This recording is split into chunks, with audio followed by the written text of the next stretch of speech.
Bah, hey, en tout cas, ça sert plus que toi, hein. Mais c'est impossible. Moi qui suis fan de tes proches, comment je peux trouver drôle Mika et Youn? Dis bonjour, Noupi. C'est pas possible. En même temps, c'est tellement con, c'est drôle. Ah. T'es sale, Noupi, t'es sale. Méchant, Noupi. Ah, 6-0 champion du monde. Bernard, je suis patron.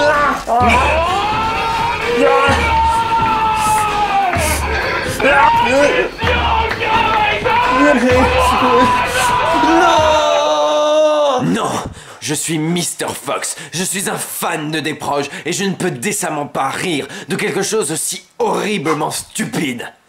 Non, jamais. Faut que je me change les idées, moi.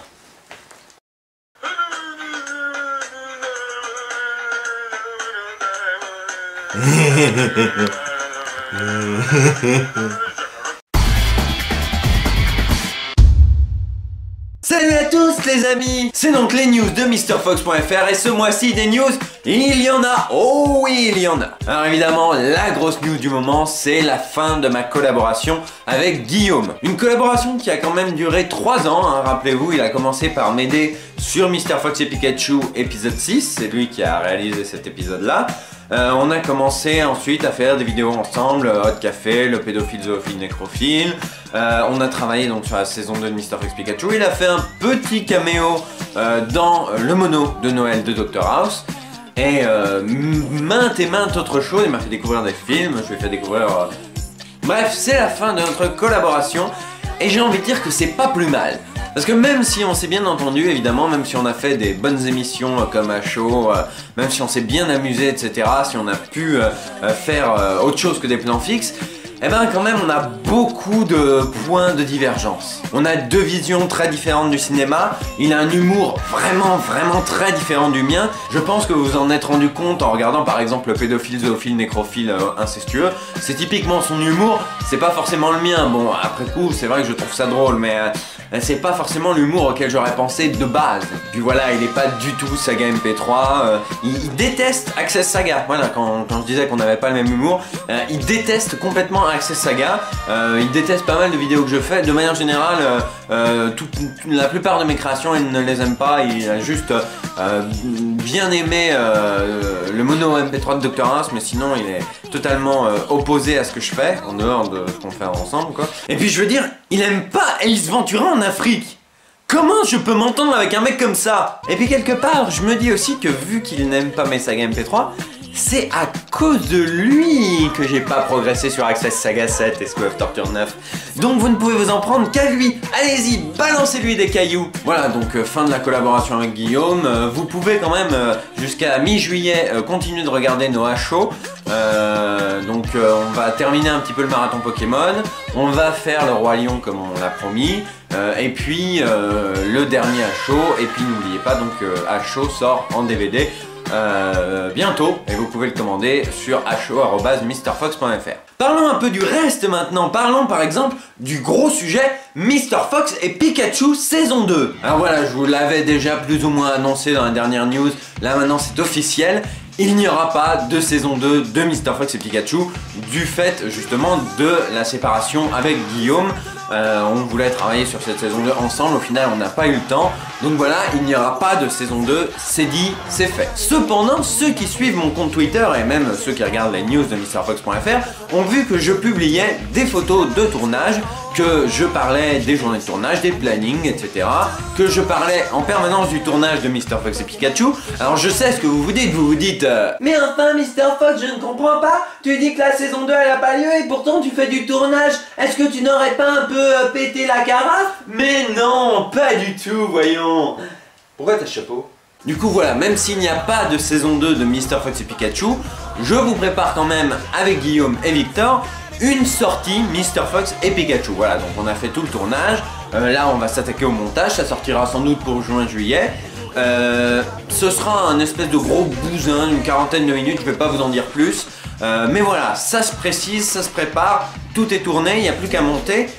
Donc voilà, vous aurez quand même une sortie Mr. Fox et Pikachu avant de dire un adieu définitif à la série. Car oui, c'est un adieu, ne me demandez pas de suite, sinon je vous pète les deux jambes. Parlons de School of Torture maintenant. Alors si vous suivez le site, vous avez vu que j'ai déjà publié une vidéo pour parler un petit peu du sort de School of Torture 9.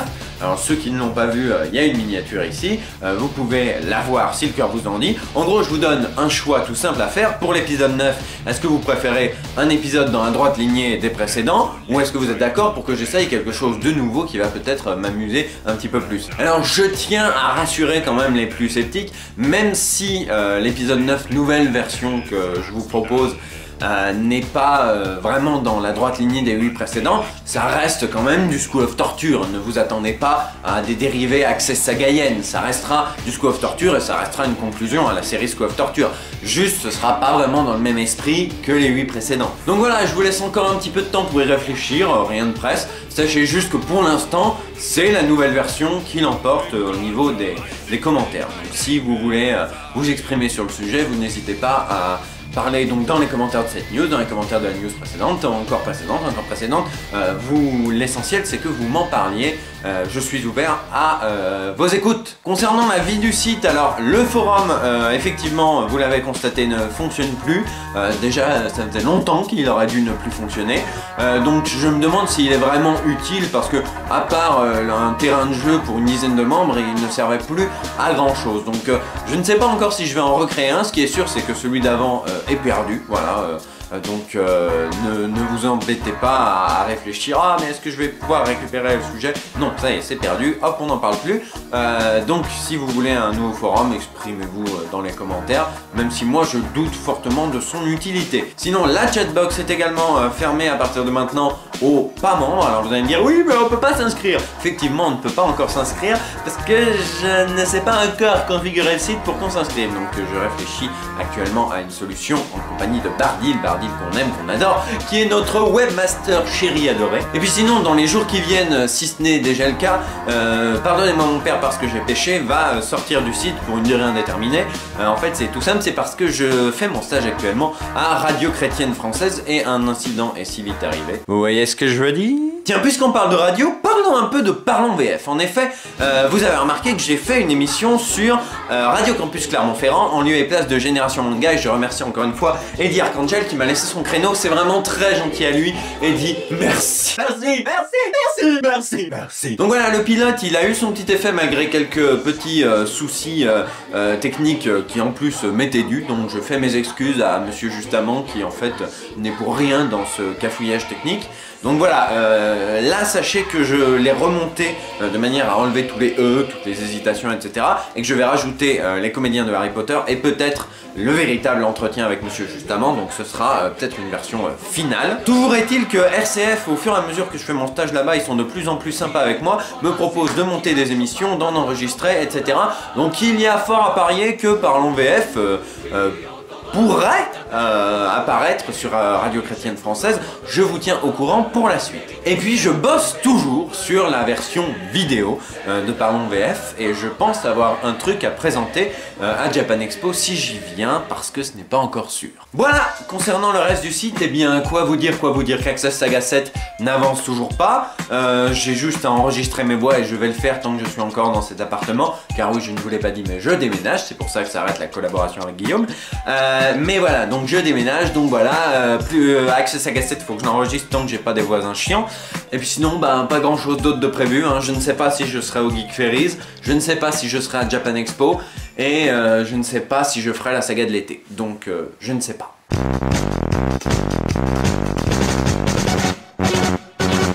Alors comme d'habitude, personne ne m'a fait de cadeau, je suis assez déçu, mais peut-être que vous ne savez plus où est ma wishlist. Eh bien c'est simple, vous allez dans Mr. Fox en haut, et vous allez tomber sur un menu défilant et vous choisissez me faire un cadeau. Vous tomberez sur ma wishlist Amazon qui a baissé parce que je me suis fait des cadeaux à moi-même, puisqu'on ne peut pas compter sur les autres. Alors dans mes cadeaux que je me suis fait à moi-même, je ne peux pas vous les montrer parce que tout est déjà dans des cartons, mais je me suis acheté plusieurs choses. Par exemple, je me suis acheté Retour vers le futur, la version boîte sur Wii, Alors, concernant Retour vers le futur, alors le jeu en lui-même est assez sympathique, c'est un point and click, donc interagir avec des éléments du décor dans le but de faire avancer l'histoire. L'histoire qui est d'ailleurs assez bien. Alors mes cadeaux, eh ben je ne peux pas vous les montrer parce qu'ils sont déjà tous dans les cartons, mais sachez que je me suis acheté Retour vers le futur, le jeu sur Wii, donc la version boîte. Sachez qu'il existe sur PC en version sur Steam, également sur PS3. Alors le jeu c'est très simple, c'est un point and click, donc interagir avec des éléments du décor dans le but de faire avancer l'histoire et de créer des dialogues où vous répondez à votre convenance. Ça raconte l'histoire de Marty qui vit donc en 1986, donc un an après les événements des 3 premiers films. Doc, son labo, s'apprête à être vendu parce qu'il n'a pas donné signe de vie. Et donc du coup, mais d'un coup, il y a la DeLorean qui arrive et Marty doit retourner dans l'Amérique des années 30 avec donc la mafia, la prohibition, etc. pour sauver Doc. Donc voilà, l'histoire est vraiment bien construite hein, pour l'instant. J'ai pas fini le jeu, mais jusqu'à présent c'est bien construit, c'est bien foutu. C'est avec plaisir qu'on retrouve les héros de la série. C'est assez sympa. Après, le jeu est loin d'être exempt de défauts. Par exemple, les amateurs du point and click vont s'emmerder ferme parce qu'il est quand même assez facile d'une part, et d'autre part, on est vachement guidé. C'est-à-dire que c'est très rare qu'on bute parce que t'as toujours un personnage pour dire « Hey, mais pourquoi tu n'irais pas faire un tour par là ?» Et puis sinon, dans les autres désavantages, il y a aussi la version Wii qui est pas fluide du tout. En fait, si vous voulez, moi j'ai acheté l'épisode 1, enfin non, je l'ai essayé gratuitement, l'épisode 1 sur PC, et il ramait parce que mon ordi n'est pas une machine de guerre, donc du coup il ramait pas mal, et je me suis dit je vais l'acheter sur Wii, comme ça j'aurai quelque chose de fluide. Eh ben non, parce que sur Wii, il rame comme sur mon vieux PC, donc c'est con, quand on achète un jeu en boîte, on n'a pas envie que ça rame, donc voilà, c'est un peu dommage, c'est même carrément dommage, parce que des fois ça rame vraiment beaucoup, on a vraiment l'impression d'être sur une vieille bécane, donc je suis assez déçu, mais en même temps, voilà, pour 20 €, ce serait dommage de s'en priver. Sinon, dans mes autres achats, il y a un film espagnol que je voulais m'acheter depuis un bon bout de temps et que ça y est, il est enfin passé sous la barre des 10 €. Donc je l'ai acheté. Il s'agit de Balada Triste. Alors je sais que pour la plupart d'entre vous, le cinéma espagnol c'est Pedro Almodóvar ou Guillermo del Toro. Mais non les mecs, il y a d'autres réalisateurs espagnols. Si, je vous jure. Il y a aussi un certain Alex de la Iglesia qui avait déjà fait des films comme Le Crime Parfait. Et donc il a sorti Balada Triste, qui est l'histoire d'un fils de clown qui veut devenir clown, mais en même temps il lui arrive tout un tas de choses. Ce film est génial. Plus précisément, ce film est vraiment original, sympathique, assez tordu, faut le dire, assez bien sanglant, bien morbide, glauque, mais c'est génial. Et ce qui me chagrine, on va dire, c'est que le cinéma espagnol est prêt à débourser des millions d'euros, parce que ce film il a quand même coûté un peu cher. Le cinéma espagnol est prêt à débourser des millions d'euros pour un film un peu glauque comme ça, alors que nous en France, pour cette somme, le seul truc que les producteurs français acceptent de produire, c'est Camping 3. Et je trouve ça vraiment triste.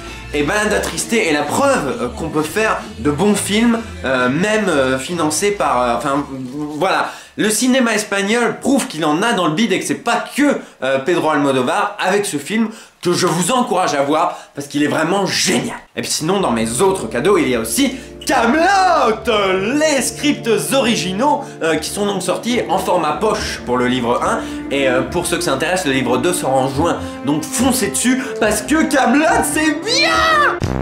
Voilà, c'est tout pour aujourd'hui, donc je vous rappelle que vous pouvez partager cette vidéo si vous l'avez aimée sur vos réseaux sociaux favoris comme facebook.com ou twitter.com ou googleplus.com, enfin voilà, le choix ne manque pas. Sinon vous pouvez aussi me suivre sur Twitter, twitter.com/TheMrFox, ou alors vous abonner à ma chaîne YouTube The Real Mr. Fox, parce qu'il y a déjà quelqu'un qui avait mis Mr. Fox, mais moi je suis The Real Mr. Fox. Voilà, et puis j'aimerais terminer cette vidéo, j'avais presque oublié, en vous remerciant pour toutes ces vues et tous ces commentaires gentils sur ma vidéo de Bref. Donc Bref, bon maintenant c'est dit, hein, c'est pas Optimus Prime, c'est Bref, je suis Rick Astley. Ce n'est pas un Rickroll malgré la capture un peu douteuse. Enfin c'est un Rickroll, mais c'est un Rickroll un peu évolué. Donc je vous demande, si vous ne l'avez pas vu, de oublier vos préjugés et d'aller y faire un tour parce que j'en ai reçu que des commentaires gentils à part de Guillaume qui décidément n'aime pas ce que je fais. Mais sinon je voulais aussi vous dire que j'ai sous-titré le dernier ASDF Movie